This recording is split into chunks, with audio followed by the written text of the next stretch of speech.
Snacky et aujourd'hui on va parler du plus gros défaut des iPhones, leur batterie. Les iPhones sont réputés pour avoir une batterie pourrie, mais on y est un peu pour quelque chose dans la manière dont on les charge. C'est pour ça qu'aujourd'hui je vais te parler de mon câble intelligent. Ce câble est de la marque McDodo et ce qu'il va faire et ce dont pourquoi il est intelligent, c'est qu'une fois ton iPhone chargé à 100%, il va s'arrêter de charger. Passons tout de suite au pourquoi de la chose. Quand tu laisses ton iPhone pendant de longues charges, comme par exemple la nuit, ton chargeur va recharger ta batterie au maximum et ensuite ton chargeur va s'arrêter de fonctionner normalement, comme tous les chargeurs officiels Apple le font et comme tous les chargeurs le font. Donc là ton téléphone est branché mais ne se charge plus parce que la batterie est à fond, mais naturellement il va s'actualiser et perdre quelques pourcents de batterie. C'est pas que pour les iPhones, ça fonctionne avec tout type de smartphone et tablette, mais comme je te parle d'Apple, on va parler spécifiquement d'Apple. Donc bref, ton iPhone va se décharger naturellement et ton chargeur va le détecter et va le remettre en charge. Et une fois que le niveau de charge atteint à 100%, il va continuer de se rééteindre et se rallumer quand la batterie sera déchargée et se rééteindre, se rallumer, se rééteindre et se rallumer. Et ainsi ton taux de batterie va passer de 100% à 99 à 100% à 99 toute la nuit. Et c'est comme avec une ampoule, si tu t'amuses à l'allumer et l'éteindre, elle va griller. Et donc au long terme, de laisser son iPhone branché la nuit, toujours dans mon exemple,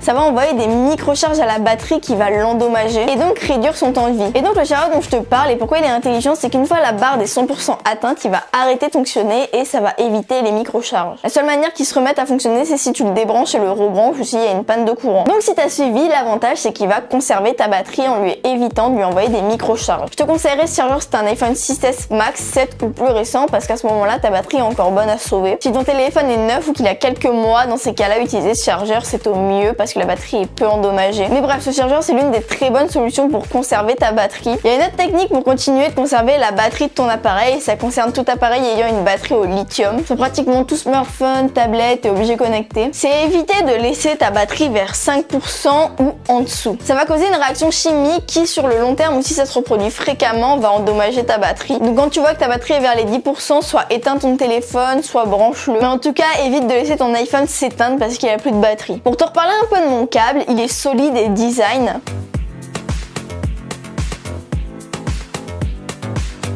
Au niveau de l'embout de charge, si on peut appeler ça comme ça, il a une petite LED verte qui est très pratique pour retrouver ton chargeur dans le noir, mais qui est aussi là quand ton iPhone est branché, la LED va s'éteindre pour t'annoncer que la charge est complète. J'ai maintenant ce chargeur depuis un bon moment, c'est devenu mon chargeur principal et j'en suis très satisfaite. J'aimerais garder mon iPhone le plus longtemps possible et par ce biais conserver au mieux la batterie. Ce chargeur y contribue, mais comme je t'ai dit aussi, éviter de laisser son iPhone s'éteindre parce qu'il a plus de batterie, c'est bien. Il me semble qu'il est certifié MFI, mais dans tous les cas c'est un très bon chargeur et je sais que les nouvelles générations le sont. Sachant que les batteries des iPhones ont vraiment une mauvaise réputation, ce chargeur va ralentir le processus, il vaut pas très cher et je te le conseille vivement. Si tu dois acheter un nouveau chargeur, je t'ai mis le lien dans la description, en plus il est solide donc c'est super. Donc je te le conseille vivement, mais si t'as pas envie de l'acheter, évite de laisser ton iPhone branché à 100%. En tout cas, j'espère que tu auras aimé cette vidéo, je te remercie de l'avoir regardée jusqu'à la fin. Si t'as d'autres astuces, dis-le moi en commentaire. C'était Snacky, à très bientôt et n'oublie pas, stay yourself.